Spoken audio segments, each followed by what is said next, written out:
I'm here here in DC about to meet Chuck. It's gonna be a really cool interview. He knows a lot about real estate and urban economics, so it should be a really unique interview. I'm excited to see him and see what we talk about. Should be fun.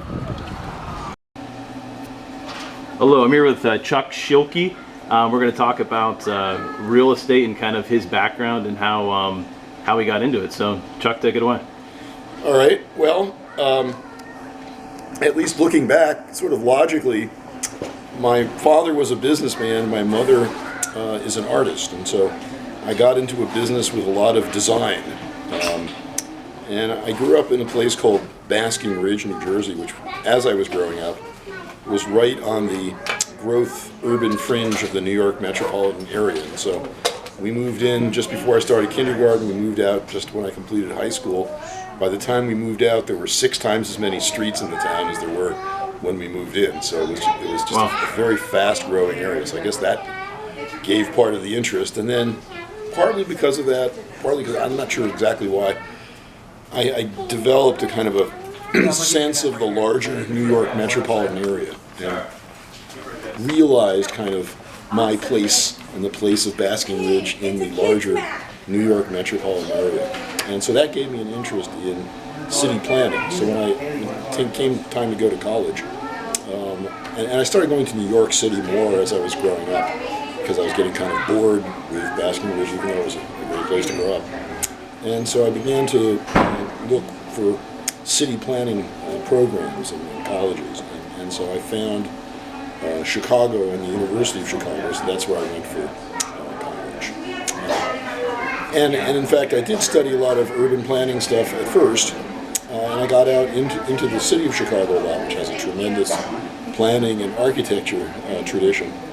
But then I had some really great international relations professors, and so they kind of captivated me through much of school, even though I learned a lot about Chicago while I was there.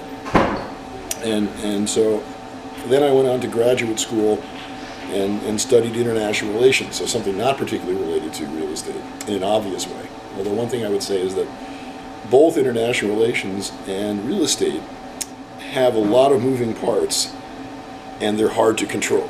So that's part of what they have in common. And so you will actually notice, especially in Washington, a number of people who studied international relations and have wound up in real estate, so I'm not alone there. Because they're kind of dealing with it every day, kind of indirectly, and just kind of... Correct, and you're dealing with complicated negotiations of kind of multifaceted things. And so if that interests you, and if coordinating many different types of things interests you, these things do have something kind of in common at a deep level. And so I got kind of tired of the PhD program. I went to law school because I was a debater and kind of public speaker, and I was also a teacher in graduate school. And I thought I might be a litigator because I'd been a debater. But I sort of came back to my original real estate and transactional interest that I had from a small child. And so I began practicing real estate law in Boston at the top kind of realty specialty firm in Boston, a place called Rackham & Sawyer and Brewster.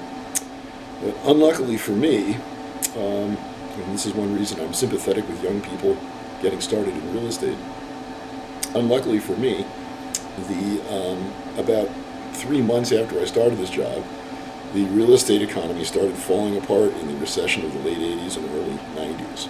And so this was the type of law firm people went to and practiced real estate law for their entire life, which is what I thought I was going to do.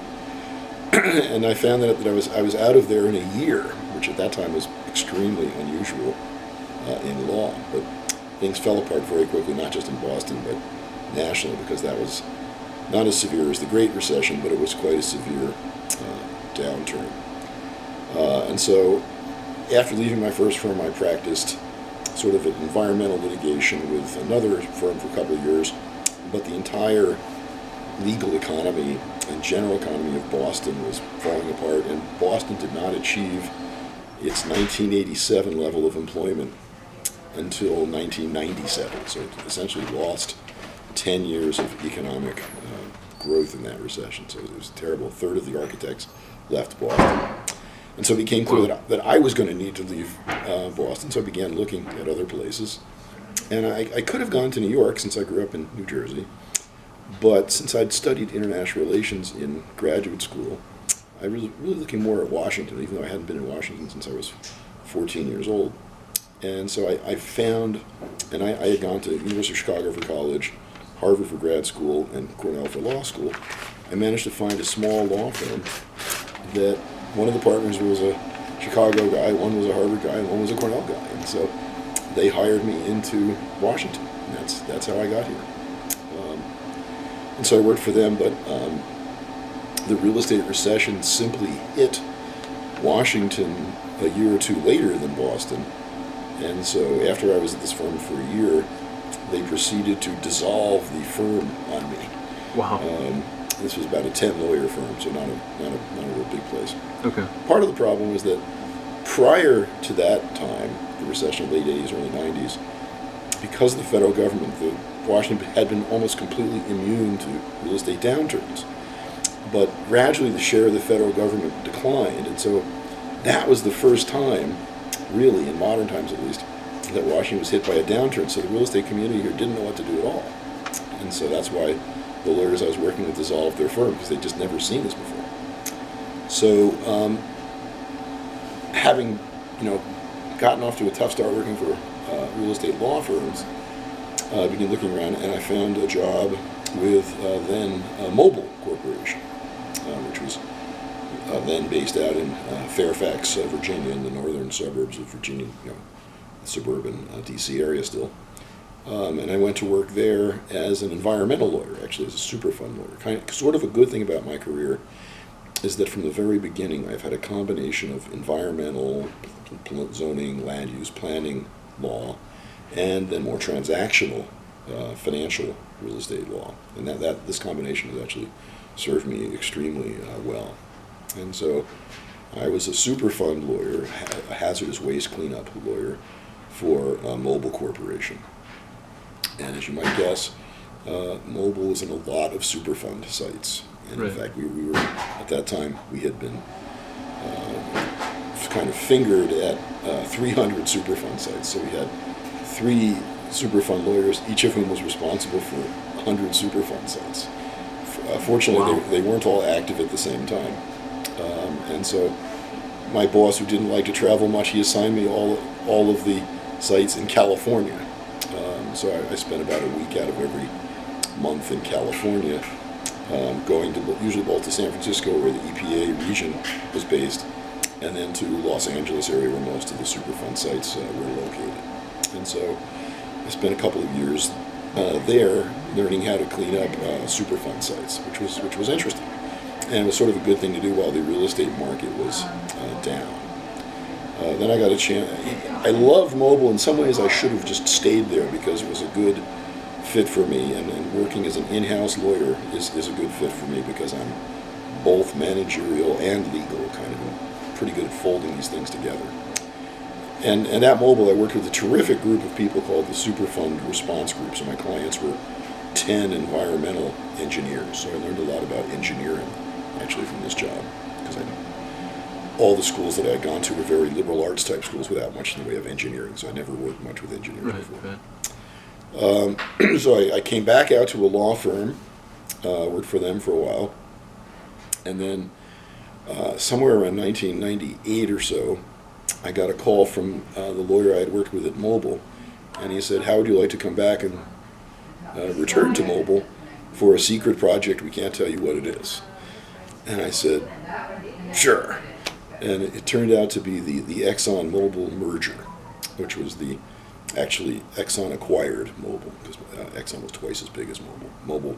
So this is a merger with the two companies? Merger of the two companies. Okay. Actually Exxon acquiring Mobile because they were twice as big. And in fact, of the big oligopolistic oil companies, Mobile was considered the sort of scrappy entrepreneur. And so, of course, this was very interesting because this was the largest merger ever up to this point. So these can get kind of messy. The negotiations can last months, years, maybe. This ended up being well over a year. it depends where you start the negotiations. They've been thinking about this for a while. Right. And so probably really the whole thing was I don't know, maybe a 2.5, 3 year process. I wasn't in on all that time, but much of it. And so my job really was just to, this was very interesting because this was an intersection of real estate and large scale merger law, which I had never done before.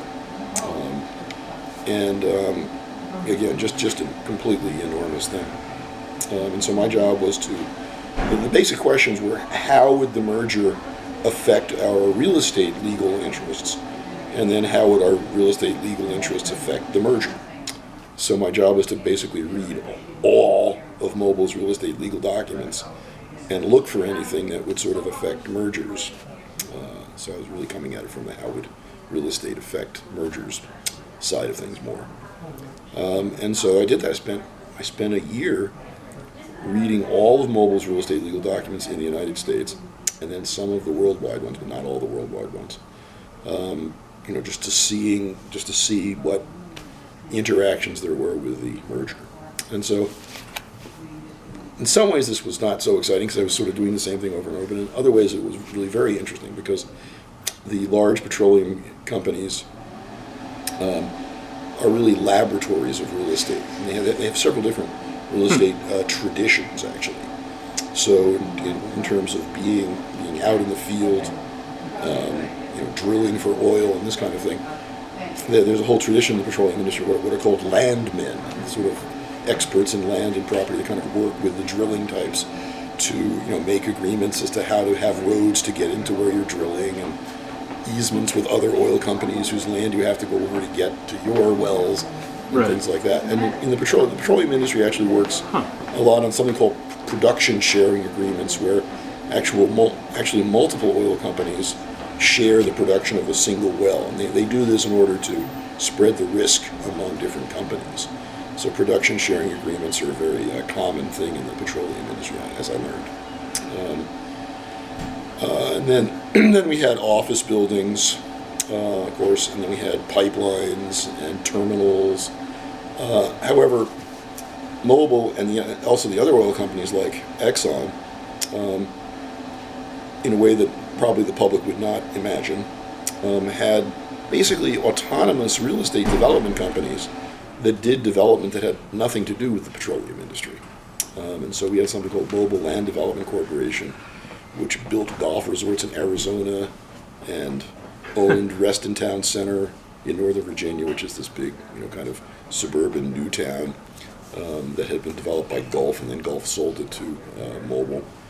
And I think the reason for this was that the only place to borrow enough money to build an entire new town was from a petroleum company. But I'm not sure about that, but I think that was true. And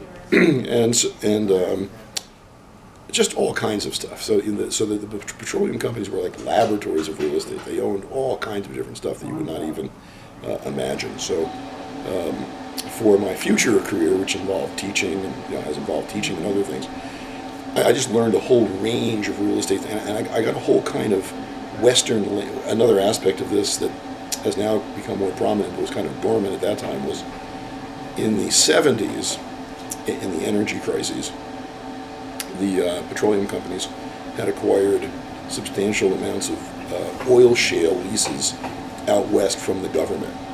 And this was kind of dormant at the time because the petroleum economy was doing much better in the 90s, and the energy economy was doing much better.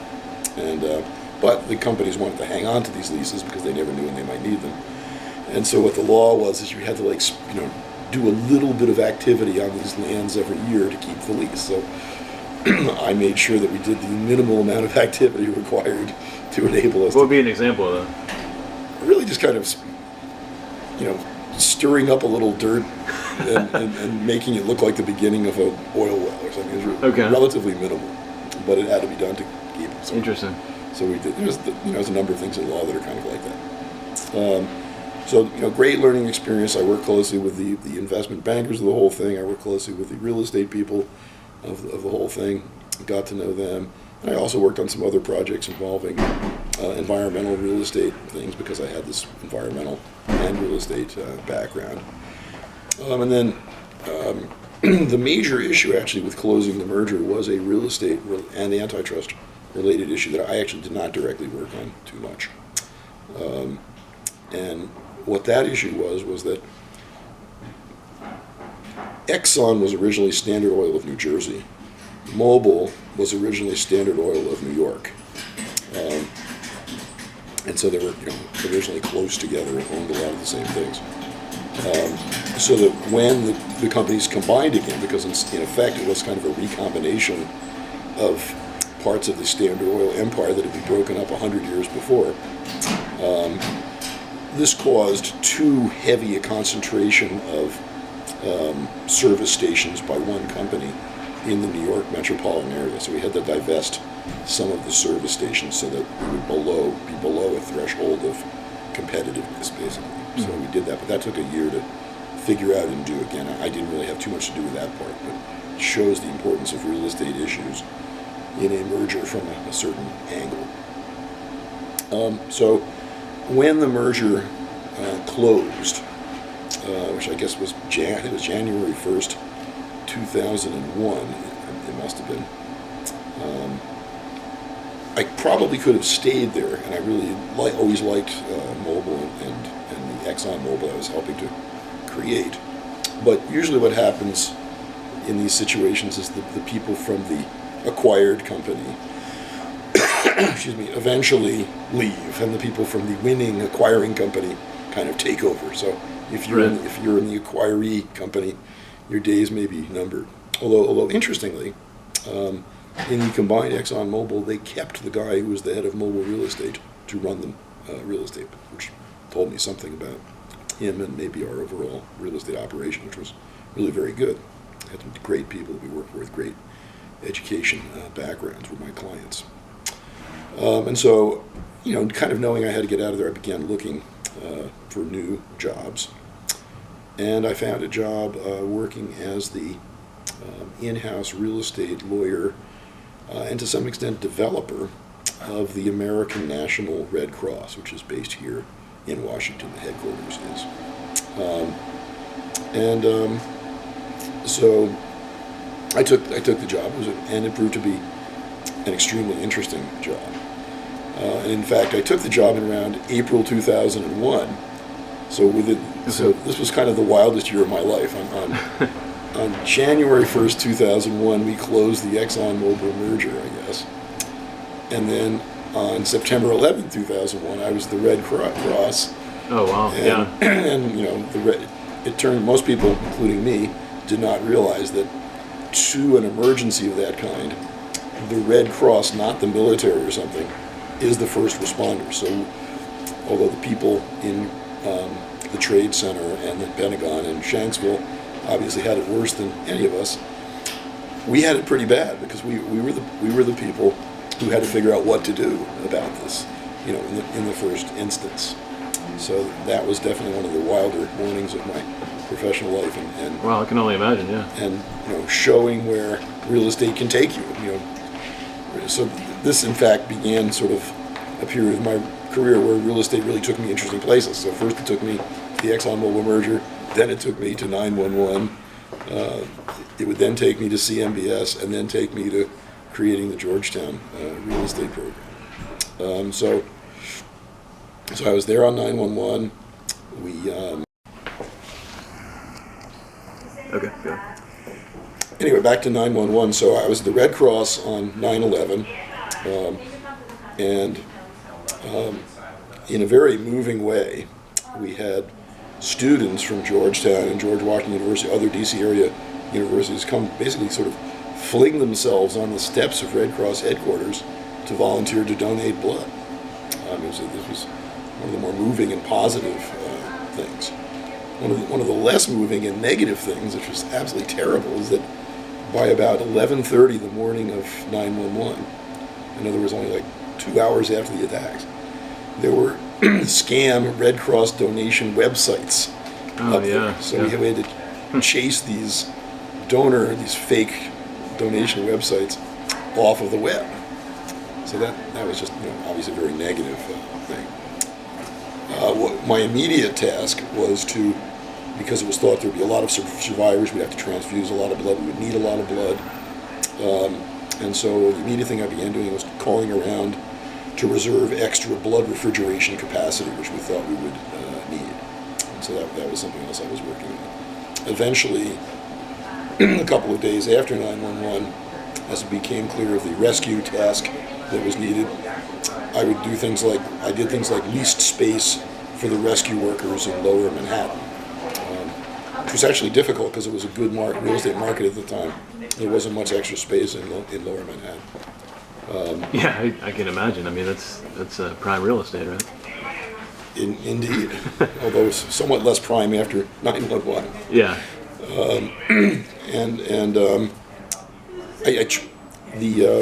I did kind of emphasize to the Red Cross some of the environmental and health and safety issues of rescuing workers in some of those. Right, because a lot of people inhaled those circumstances. Some of the stuff from 9/11. So I think I had some positive effect there. I'm happy to say.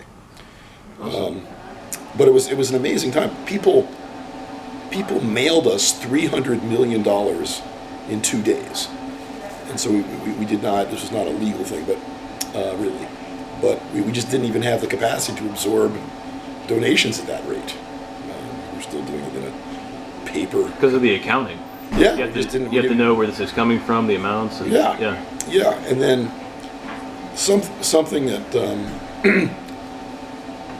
was kind of turned out to be a real problem occurred, which was that the Red Cross has a policy, or at least had a policy, of not creating separate donation accounts for separate disasters.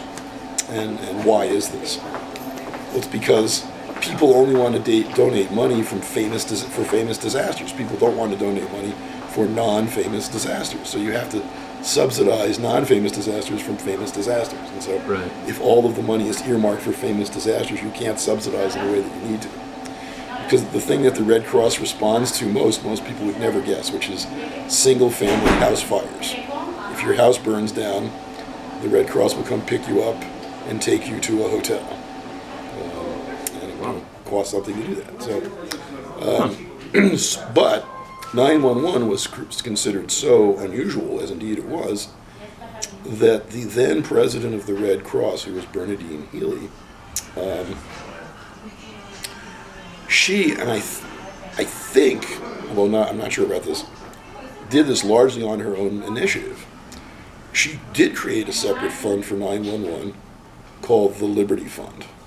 Okay. And so that was what people mailed $300 million to. And however, this sort of was contrary to the general Red Cross policy of not creating separate funds for separate disasters.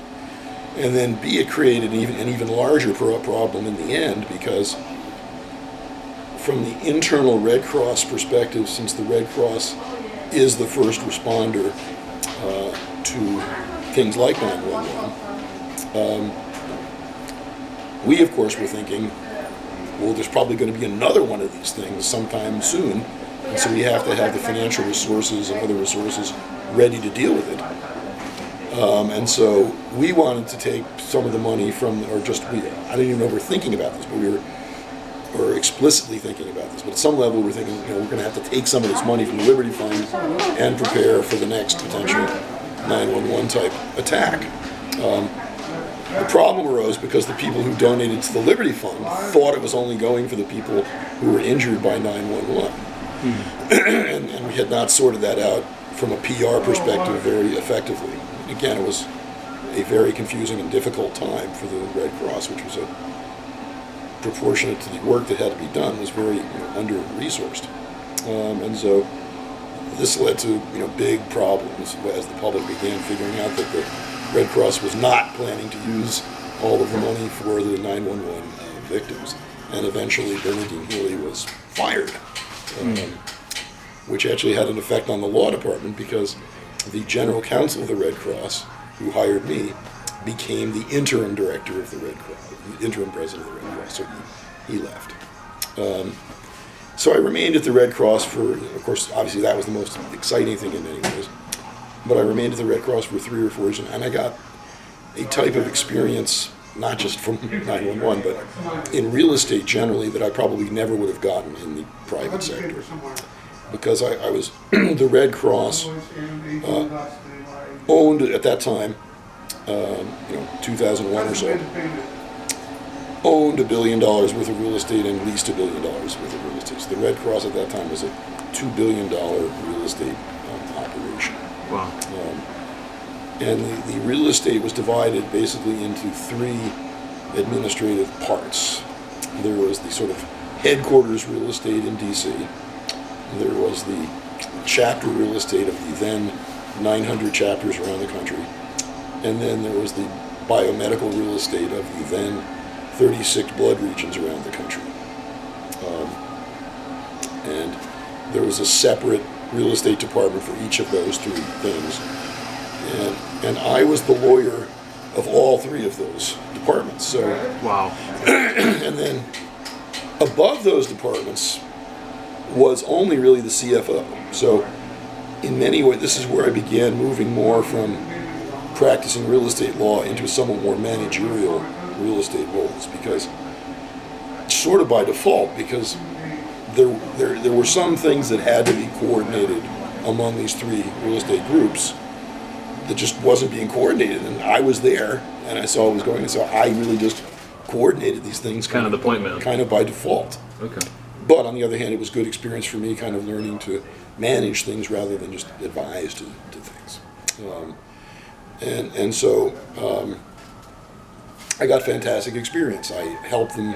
This was in progress before I got to the Red Cross, but I helped them build their new national headquarters building at 2025 East Street, a then $135 million in 2001 dollars, which was the 11th largest Class A building in D.C.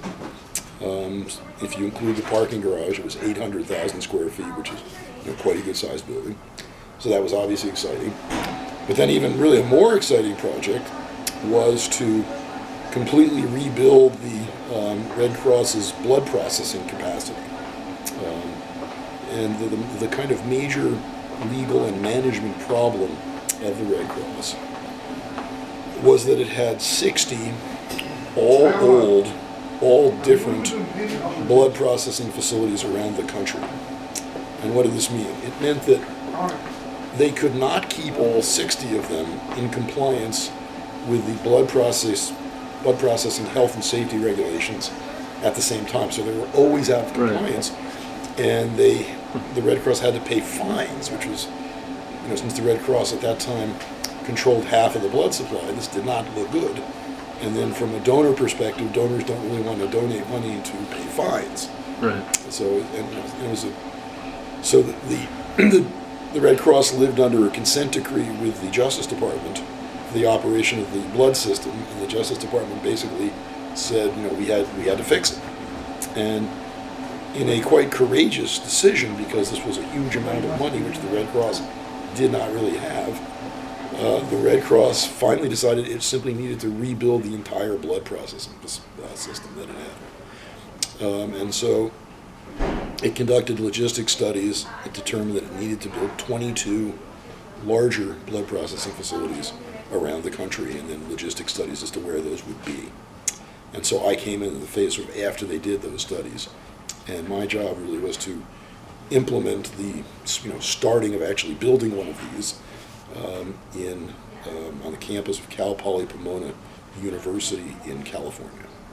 And so this may have been the main, or the greatest legal achievement or career real estate achievement I have done, because I basically, by getting the $1 billion project to rebuild the blood system going, we began to fulfill the requirements of the consent decree with the Justice Department and to solve the Red Cross's problem with this.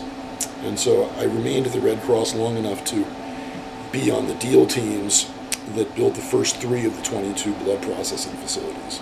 The one in Pomona, California, one in Johnstown, Pennsylvania, where they originally wanted to build it in a floodplain, buried behind the Johnstown flood. So we talked them out of doing that. And then the third one was in the Atlanta area down near the airport. So I was the lawyer on the deal team that worked on the three of them. And then I was at the Red Cross for 3 or 4 years. And working in it, as I said, I got a kind of responsibility and experience from this I never would have gotten in the private sector probably. And then one day I got a call from a headhunter in New York who said, "How would you like to come create commercial mortgage-backed securities for a large law firm in New York City?" And I said, that sounds pretty good, because it was a large law firm, a well-known law firm that, and this was the peak of the CMBS boom, commercial mortgage-backed securities boom, and there was so much demand for personnel in this area that everyone was just flat out working on this all the time. So I decided to leave the Red Cross. I had launched I had helped them build their headquarters building. I had launched the $1 billion, obviously a team of other people, launched the $1 billion blood processing. You definitely set them up for success. I'd sort of done as much as I could do for them. Right. And then I helped them also just sort of financially restructure all of their real estate. So did about as much as I could do there probably. And so in a very contrasting job, went to work on Wall Street for this law firm called Cadwalader. Cadwalader is the oldest major law firm in New York City. It has been in Lower Manhattan since 1792. And it helped, indeed. However, CMBS almost took them down anyway. And Cadwalader was the law firm that helped to invent CMBS. And part of the reason that they did this is their specialty is financial law. Some law firms are trying to be legal supermarkets to the world and serve every imaginable legal need. That was not their business model. Their business model was to be the go-to law firm of the high-end financial services industry, which in a happy economic time is a very nice niche to have, because their clients were all $60 billion banks, all the largest banks in the world, basically. And this was a new experience for me because they only represented banks in real estate lending. So most of my earlier experience was more on I'd always worked for banks, because you normally do when you're in real estate law, but I had worked somewhat more on the development side and the creators of real estate and users of real estate. But Cadwalader, to avoid conflicts of interest, worked exclusively for lenders to real estate and the largest lenders in the world to real estate. So it was, as you would expect, this was much more of a Wall Street world than I'd been in before. And so we had a huge amount of the CMBS business. We did not do subprime lending, so that we're not guilty of that. But we did commercial mortgage-backed securities. In other words, mortgage-backed securities just for commercial real estate. We also did it for residential mortgage-backed securities, but not in my group. And we were securitizing all kinds of stuff. Securitizing credit card loans, securitizing auto loans, securitizing student loan receivables. Briefly, what does it mean to securitize something? What does it mean when we say that? What do we mean? In the case of commercial mortgage-backed securities and those other types of what are overall called asset-backed securities, right. What you're basically doing is you're taking first-order loans and you're putting them in a pool, and then you're selling stock-like interests in the pool of all of them, all of the loans, all of the mortgages. And so this can be a great thing because it actually spreads the risk of multiple mortgages over multiple buyers of the mortgage securities or of the asset-backed securities generally. So, when it's working right, it really is in some ways a risk-reducing phenomenon. However, the effect of it also is to concentrate risk in many ways because what happens is you don't just, when you sell an interest in the pool of securities, you don't just sell everyone the same interest. You sell people slices of the pool that have different risk levels. Right. And so the riskiest parts are called the B piece. And so hedge funds and people that have money to play with and looking for high return and can take some losses will buy that.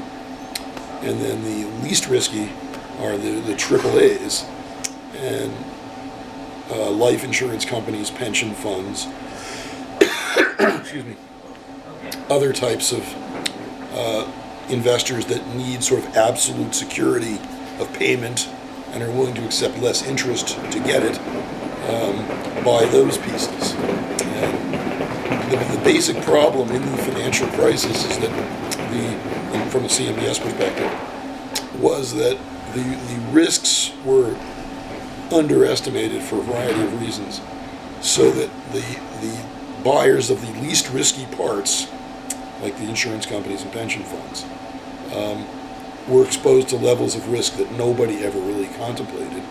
And so that I've compared this to sort of water going up a piece of blotting paper. You've got sort of the badness of risk being sort of sucked further up the blotting paper to the secure, dry AAA trenches. They got wet as well in a way that was never contemplated. And so CMBS did not protect those people against the risk. And so really no one knew what to do in this situation. This led to panic because this just wasn't imagined at all, because the way that CMBS concentrates risk in the lower levels really is very clever, really does concentrate most of the risk there, so the people in the top levels really do seem quite secure, but not in that circumstance. Why did we underestimate the risks of CMBS in the financial crisis? And, a lot of things were going on in the financial crisis, not just CMBS. But a lot of the reason, I think, I'm going to just mention a couple of things that don't come out in the usual press or accounts that you hear of this. Yeah, I gotta reset this. Okay, let me get a drink.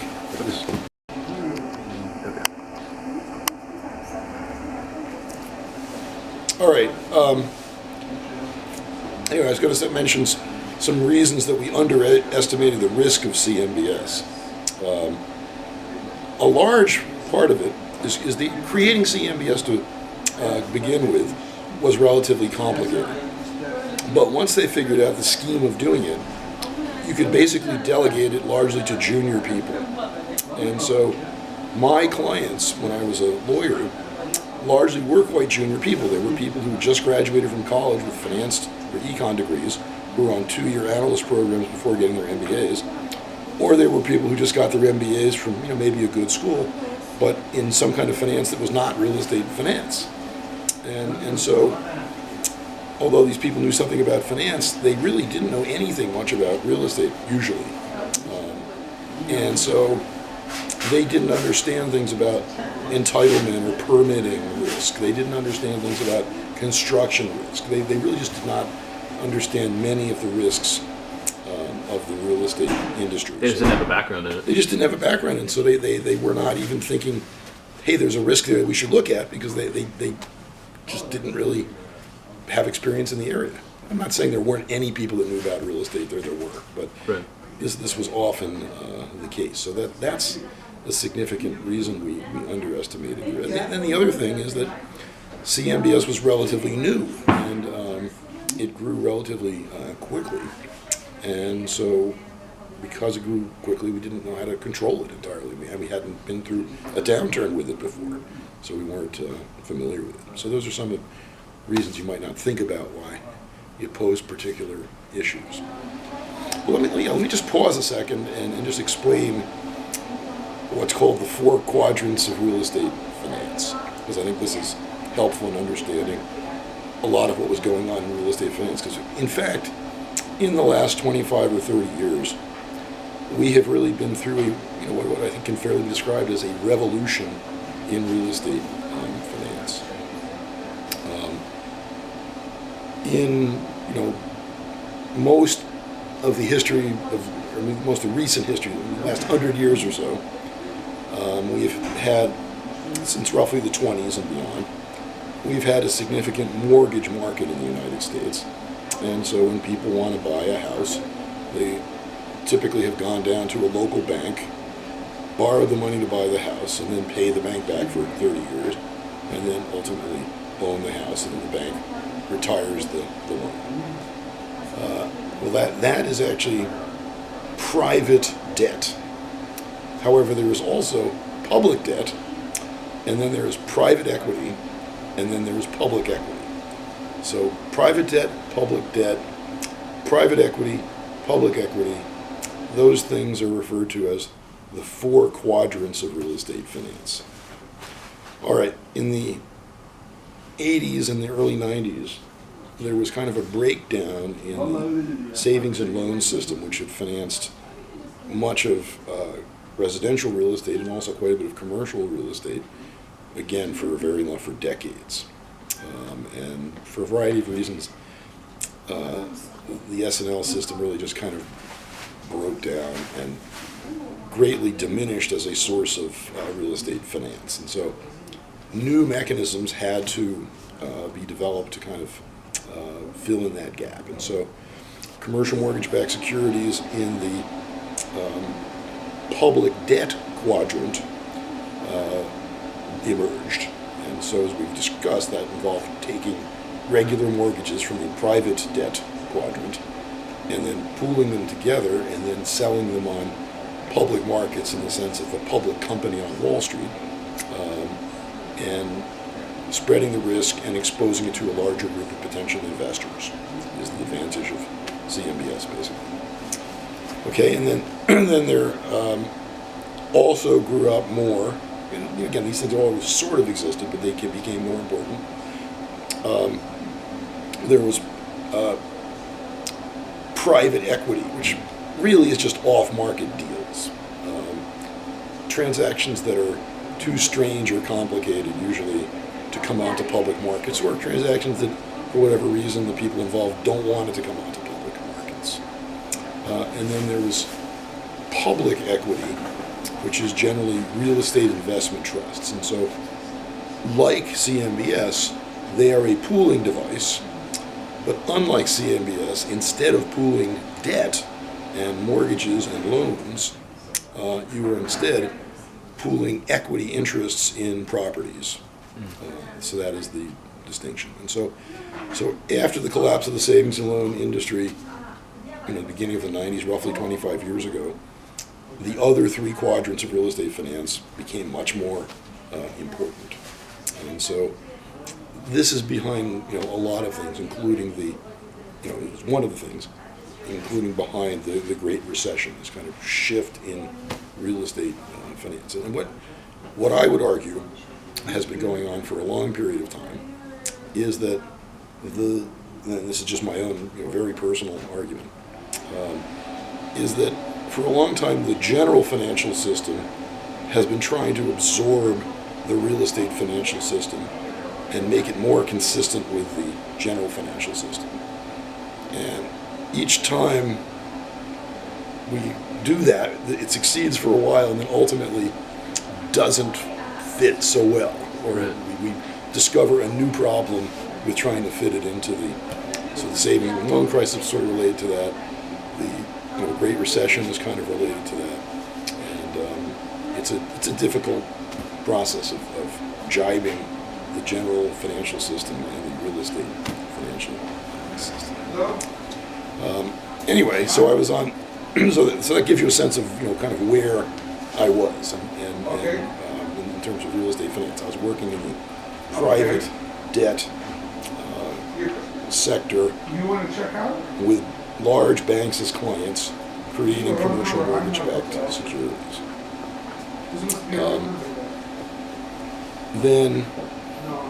And so I did this. I had the sort of interesting experience of doing this both during the peak of the CMBS boom and then the crash. Yeah. Now, another reason why the risks of CMBS were underestimated was that This had grown very quickly. There weren't that many people doing it, and so we were just busy all the time. So nobody ever stopped and said, "Wow, we're sure issuing a lot of this stuff. I wonder if that could be a problem." Like we really didn't have time to think about that for the most part. So yet another problem with kind of realizing what ultimately was happening there. And then, so another issue is that when CMBS was created, it hadn't existed. So the quality of the mortgages we were able to get to create CMBS was very high. As time wore on, we were kind of reaching, of course, more new good mortgages were created, but kind of overall, the quality of mortgages, at least gradually, sort of almost naturally declined. And so after a while, people got a sense of this, and also a sense that this could not go on forever, even though it seemed like it was going to. But the crash of CMBS actually happened about a year earlier than the main Lehman crash. It happened in early August 2007. And exactly what happened, I don't honestly know, and want to research, but I haven't yet. But it stopped very, very suddenly. It stopped almost over a weekend at the beginning of August 2007. It was pretty eerie, actually, because before that we were working all the time to put out CMBS, just working like crazy all the time, and then it just stopped. It's much more suddenly than you would ever imagine. And then somehow things held together for another year, kind of, until the main Lehman crash. So explaining that year, that period, requires some research and sorting out that I haven't done, but is an interesting project. There's a large web. There is a large web. So I had been commuting to New York to do this, and I kept commuting to New York for about 2 or 3 months, and it became clear that it was not going to get any better. So eventually I got rid of my apartment in New York and consulted on a couple of mergers in DC. And then I discovered that Georgetown was trying to hire somebody to create a graduate real estate program there. And so I applied, and because of the background that I've just described to you, as well as some teaching background from graduate school and curriculum development background, there weren't that many people with 20-odd years of real estate experience plus teaching and curriculum development experience. And so I ended up taking that job. And so they hired me April 1st, 2008, and yes, somewhat appropriate perhaps. Right. And in 4 or 5 months, we created a curriculum, found a faculty, and found 72 students. And so we began teaching in the Georgetown Real Estate Program the Wednesday before Labor Day 2008. And then just a couple of weeks later, the main Lehman crash happened, and we basically started a graduate real estate program just as the real estate economy completely fell apart. That's some interesting classroom discussions. I am never going to forget the fall of 2008.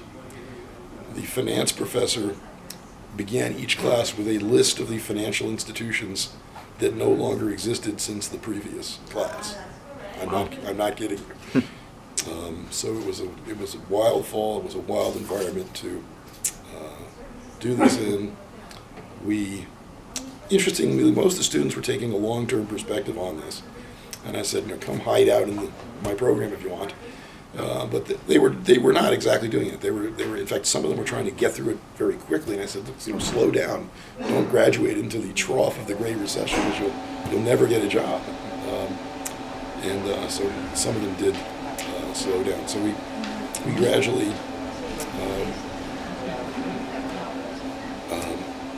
well, not so gradually. In about 18 months, we had grown to 300 students, 100 practitioner faculty and thesis advisors, and about 50 courses overall. create the second largest real estate program in the country after NYU. Excellent. So I ran that for 5 years. I had a total of about 500 students during that period. And then Hopkins hired me to run their program, because their program was the older program in the Washington region, and Georgetown was muscling in on their turf. And so I ran that for 3 years. I also wanted to be in a business school, which the Hopkins program was. So I was in the business school, ran that, and then that has led me kind of to where you have met me today. So that is one person's career in real estate, and illustrates how real estate can take you a lot of different places. It's taken me to Boston, New York, Washington, Northern Virginia. It's taken me through environmental law, transactional real estate law, secondary CMBS market real estate law. It's taken me through working for law firms, working for corporations, working at universities, working for large industrial companies like Mobil and ExxonMobil, large service companies like Marriott, for whom I built hotels in the late 90s, and then large nonprofits like the Red Cross. I got a range of experience there. Yeah, it's pretty fitting that we met on a plane too. Just overheard you talking about real estate, so I thought I'd say hello.